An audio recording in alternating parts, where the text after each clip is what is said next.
మనది అభివృద్ధి మంత్రం, వాళ్ళది సెంటిమెంట్ వ్యూహం. అయితే సెంటిమెంట్ స్కెచ్ పై అభివృద్ధి మంత్రం గెలిచి తీరాలి. ఇది జూబ్లీహిల్స్ బైపోల్ సమీక్షలో కాంగ్రెస్ పార్టీ నేతలకు శ్రేణులకు సీఎం రేవంత్ రెడ్డి ఇచ్చిన ఆర్డర్స్. జూబ్లీహిల్స్ ఉప ఎన్నిక అంశం కీలక సమావేశం నిర్వహించిన రేవంత్ రెడ్డి ఉప ఎన్నిక వ్యూహాలు చర్చించారు.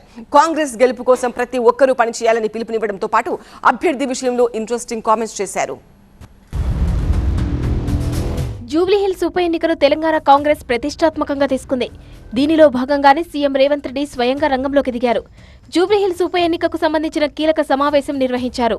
ఈ ఉన్నత స్థాయి సమావేశంలో టీపీసీసీ చీఫ్ మహేష్ కుమార్ గౌడ్, మంత్రులు పొన్నం ప్రభాకర్, తుమ్మల నాగేశ్వరరావు, వివేక్ వెంకటస్వామి, పొంగులేటి శ్రీనివాసరెడ్డి, సీఎం సలహాదారు వేం నరేందర్ రెడ్డితో పాటు జూబ్లీహిల్స్ నియోజకవర్గంలోని అన్ని డివిజన్ల ఇన్ఛార్జీలు, స్థానిక నాయకులు పాల్గొన్నారు.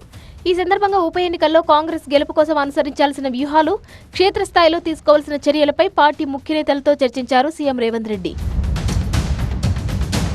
జూబ్లీహిల్స్ ఉప ఎన్నికకు సంబంధించి కాంగ్రెస్ పార్టీ నేతలు, డివిజన్ల ఇన్ఛార్జీలు, స్థానిక నాయకులకు సీఎం రేవంత్ రెడ్డి కీలక ఆదేశాలిచ్చారు. పార్టీ గెలుపు కోసం ప్రతి నాయకుడు, కార్యకర్త పనిచేయాలని సూచించారు. ప్రభుత్వం అమలు చేస్తున్న సంక్షేమ, అభివృద్ధి కార్యక్రమాలను ప్రతి గడపకు చేర్చాలని, బూత్ స్థాయి నుంచి పటిష్టంగా పనిచేయాలని దిశానిర్దేశం చేశారు.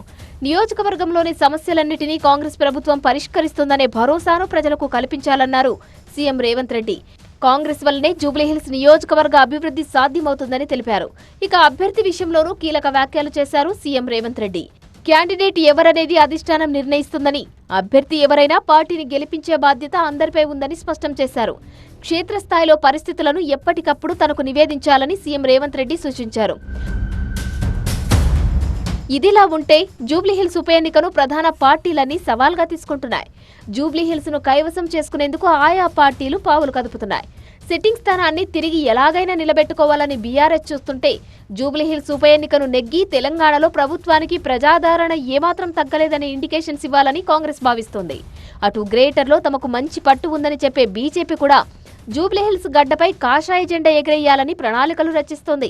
ఈ నేపథ్యంలోనే జూబ్లీహిల్స్ ఉప ఎన్నికకు సంబంధించి స్వయంగా సీఎం రేవంత్ రెడ్డి కీలక సమీక్ష నిర్వహించడం ప్రాధాన్యత సంతరించుకుంది. ముఖ్యమంత్రి రంగంలోకి దిగడంతో జూబ్లీహిల్స్ ఉప ఎన్నికపై కాంగ్రెస్ పూర్తి స్థాయిలో దృష్టి సారించినట్లు స్పష్టమవుతోంది.